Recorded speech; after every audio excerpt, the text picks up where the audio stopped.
السلام علیکم ناظرین غلام قادر غنی پوری والد حاجی علی محمد غنی پوری 1937 کو موضع بھٹیاس بھلیس ضلع ڈوڈا میں پیدا ہوئے۔ ابتدائی دینی تعلیم اپنے ماموں الحاج محمد شعبان بھٹ سے پائی۔ عصری تعلیم کا آغاز سینٹرل سکول جکیاس سے کیا اور یہیں سے میٹرک تک تعلیم حاصل کی۔ کچھ ماہ تک اسی سکول میں بلا معاوضہ بطور مدرس کے اپنے خدمات انجام دی۔ 1956 میں تھانہ منڈی رجوری میں استاد مقرر ہوئے، مگر گھر سے دور ہونے کی بنا پر صرف ایک ہفتے کے بعد نوکری چھوڑ دی۔ 1957 میں دوسری بار آپ کے حق میں آرڈر اجرا ہوا اور ادھمپور میں تعیناتی ہوئی۔ 1960 میں BA پاس کیا۔ آپ نے ادیب ماہر کے امتحان میں بھی اچھی پوزیشن لے کر پاس کیے۔ دوران ملازمت ہی الحاج عبدالغنی صدیقی نے آپ کو اپنے سائے عافیت میں لے لیا۔ آپ اپنے والدین کے اکلوتے بیٹے تھے۔ 20 سال کی عمر میں آپ کی شادی ہوئی۔ اولاد نہ ہونے کی وجہ سے 11 سال کے بعد دوسری شادی کی۔ آپ 38 برس تک درس و تدریس کے کام سے وابستہ رہے اور 1995 میں ملازمت سے ریٹائر ہوئے۔ آپ کو براہ راست حضور صلی اللہ علیہ وسلم سے وفادارانہ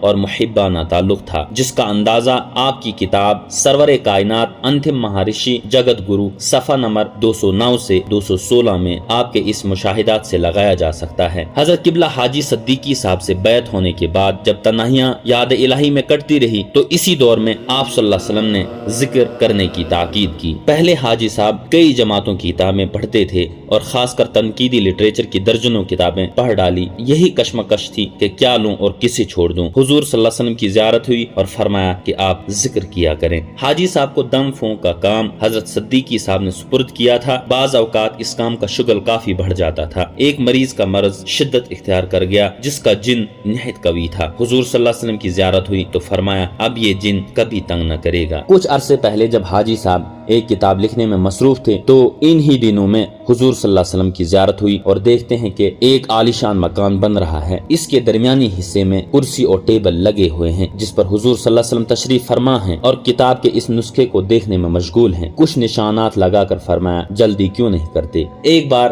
حاجی صاحب جموں میں اپنے دوست کے ہاں ٹھہرا ہوا تھا۔ مغرب کے بعد مکان کی چھت پر مراقبے میں اس سمت بیٹھ گئے کہ سامنے مسجد تالاب کھٹنگا کا گنبد نظر آ رہا ہے۔ اچانک دیکھتے ہیں کہ حضور صلی اللہ علیہ وسلم اس گنبد پر تشریف فرما ہیں اور اس کے ساتھ ہی یہ خیال آیا کہ مسجد میں کوئی اہم بات ہے۔ بہت تیزی سے وہاں پہنچ گئے۔ دیکھتے ہیں کہ مسجد میں اللہ اور اللہ کے رسول صلی اللہ علیہ وسلم کی باتیں ہو رہی ہیں۔ پہلی بار مکہ معظمہ سے مدینہ منورہ تہجد کے وقت پہنچے۔ صفحہ کے سامنے والی قریبی جگہ پر نماز تہجد کی ادائیگی کے بعد غنودگی کا عالم رہا۔ اسی حال میں حضور صلی اللہ علیہ وسلم کی زیارت ہوئی اور دیکھتا ہوں کہ اس قافلے کے ہر فرد کی خبر گیری میں مصروف ہیں۔ اسی طرح جب حاجی صاحب کی طرف متوجہ ہوئے تو فرمایا کیا تم کو عبدالغنی نے بھیجا ہے؟ ایک بار مدینہ شریف کے آس پاس کی زیارتوں میں مصروف تھا، اس لیے کھانا وقت پر نہ بن سکا۔ بھوک تیز ہو گئی، ظہر کی نماز بھی قریب تھی۔ دل میں خیال گزرا کہ حضور کے یہاں آج بھوکا ہی رہنا پڑے گا۔ ایسا سوچنا ہی تھا کہ قریب والی سڑک سے ریڑھی چلانے والے نے سبیل کی آواز کانوں میں پہنچائی۔ یہ بڑے سے پتیلے میں سے پلاؤ دیتا جا رہا تھا۔ ہمارا یہ قافلہ 25 آدمیوں پر مشتمل تھا اور یہ سب مکان کے بجائے گلی میں رہتے تھے۔ سب اٹھے اور اپنے اپنے پلیٹوں میں پلاؤ لاتے گئے۔ حاجی صاحب فرماتے ہیں کہ میں اپنی جگہ بیٹھا رہا۔ شرمندگی ہو رہی تھی کہ ایسا کیوں سوچا۔ وہ ایک بڑی کڑچھی سے پلاؤ بانٹ رہا تھا۔ انہیں بانٹ کر ریڑھی کو سڑک سے گلی میں لایا۔ مسکراتے ہوئے بولا پکڑتے کیوں نہیں ہو؟ پلیٹ کو جلدی سے آگے لاؤ۔ میں نے پلیٹ آگے کی اور اس نے ایک کڑچھی پلیٹ میں ڈال دی۔ یہاں کتنی نوازشوں کا ذکر کیا جائے۔ کئی سال پہلے جب مدرسے کا سالانہ جلسہ قریب آیا تو موسمی اور علاقہ کے سیاسی حالات جلسے کے لیے ٹھیک نہ تھے۔ قریب تھا کہ جلسہ ملتوی کر دیا جاتا، مگر حضور صلی اللہ علیہ وسلم کو جلسہ گاہ میں دیکھا گیا، اس لیے اہتمام جاری رہا اور جلسہ چہل پہل کے ساتھ منایا گیا۔ حاجی صاحب فرماتے ہیں دوسری بار کا موقع ہے جب مدینہ پاک میں حاضری نصیب ہوئی تو حاجی صاحب کے پاس کم از کم 5 حاجوں کی رقم بطور امانت کی تھی، جسے ایک تھیلی میں کمر پر باندھ رکھا تھا۔ روضہ